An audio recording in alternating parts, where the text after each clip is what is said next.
One old book. Number 36. A selection from Robert Burns.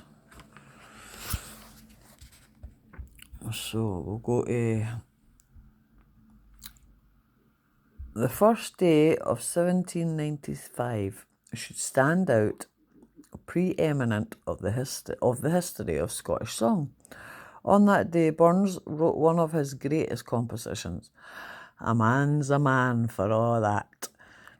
During this year, 1795, he seems to have weathered the storm of suspicion which had raged around him. He joined a volunteer corps raised in Dumfries to defend the country against a French invasion. His friends, the Riddles, whom he had offended, became reconciled to him, and others who had been alienated from him and once more rallied round him. Then, too, he was promised speedy promotion to a post in Leith with a 200 a year salary. This project, however, could not be carried out at the time, and alas, never did materialise. The poet's health was now becoming poorer. He was beginning to feel as if he were soon to be an old man, and towards the end of the year he was confined to bed. In December, not only was he low in health, but in funds as well. The year 1796 was the last in the life of Scotland's greatest poet.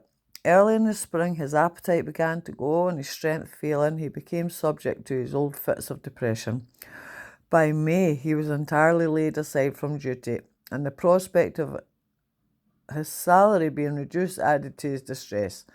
To the credit of the Commissioners of Excise, his emoluments were continued in full to the end, but the decision to be generous in this matter was not made in time to bring him any comfort. A most touching story is that of the composition of O Wert Thou in This Cold Blast. A young neighbour, Jessie Lure's sister, of a fellow exciseman, came to Mrs. Burns' aid at this time and frequently attended the poet on his sickbed. His gratitude to his nurse found expression in two songs, one of which, O Wert Thou in the Cold Blast, was destined to become immortal. Of this song, it is told that Burns offered to write a new set of verses to any old tune Jessie might care to play to him. Sitting down at the piano, she played an old ditty beginning, The robin came to the wren's nest, and keek it in, and keek it in. As soon as Burns caught the melody, he lapsed into silence, and in a few moments composed those beautiful words to which many years later Mendelssohn was to wed his equally immortal melody. In the beginning of July, he went for a change to the Solway coast. Then he continued to worry about money matters and wrote a very pathetic letter to his friend Thompson in Edinburgh, beginning, After all my boasted independence, cursed necessity compels me to implore you for £5. In similar terms, he wrote to his cousin in Montrose. On the other hand, he wrote his last song, Fairest Maid on Devon's Bank. On the 18th of the month, he returned home no better. His arrival in Dumfries in a dying condition caused a great stir. For the next few days, he was in delirium, but had occasional lapses of consciousness, during which he indulged in sallies of his old wit. Mrs. Burns was herself ailing at the time, and Jessie Lures had the honour of bestowing the last comforts on the dying poet.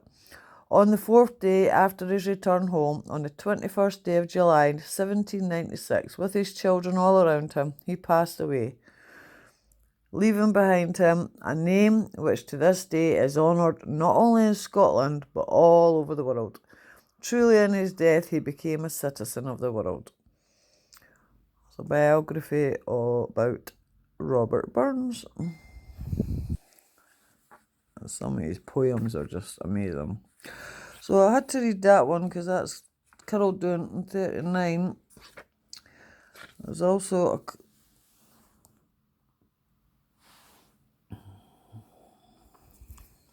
he has some cracking poems.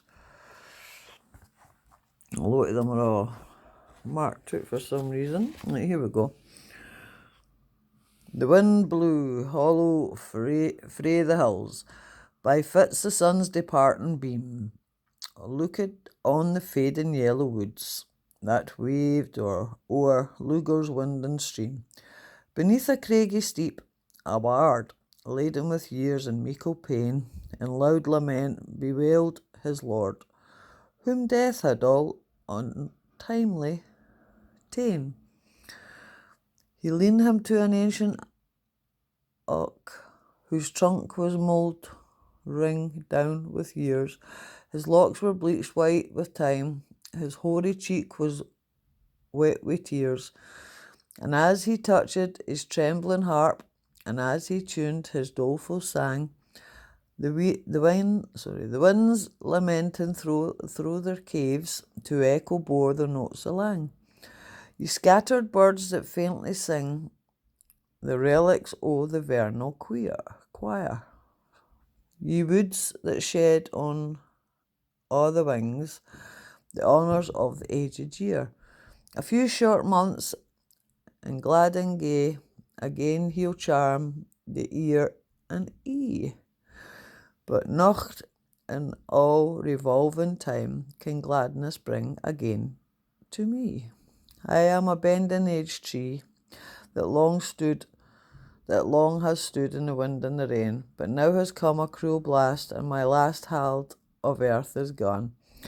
Nae leaf o' mine shall greet the spring, nae summer sun exalt my bloom, but I maun lie before the storm, and others plant them in my room. I've seen sae many change for years, on earth I am a stranger grown. I wander in the ways of men, alike unknowing and unknown. Unheard, unpitied, unrelieved, I bear alone my load o' care, for silent low on beds of dust lie that would my sorrow share. And last, the sum of all my griefs, my noble master lies in clay, the flower among our barons bold, his country's pride, his country's stay. And weary being now I pine, for all the life of life is dead, and hope has left my aged ken on forward wing forever fled.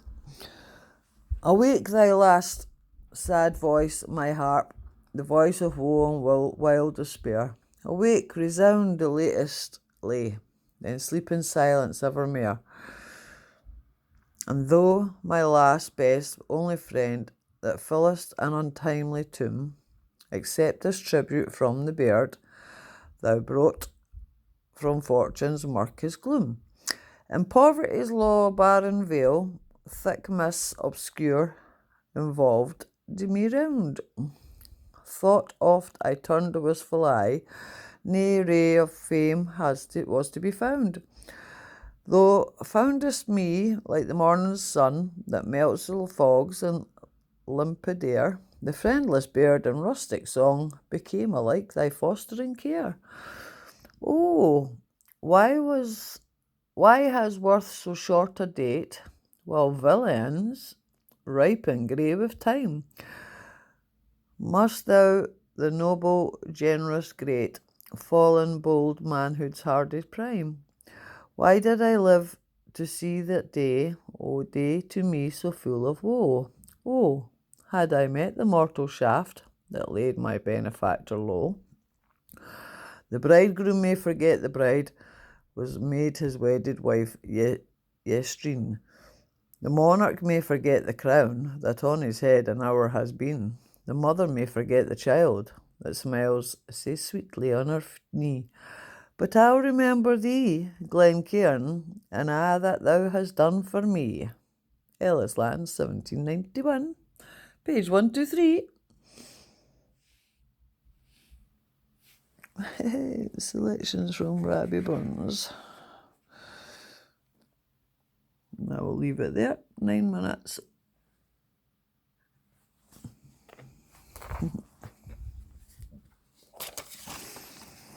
This is, a good book is the precious life of a master spirit.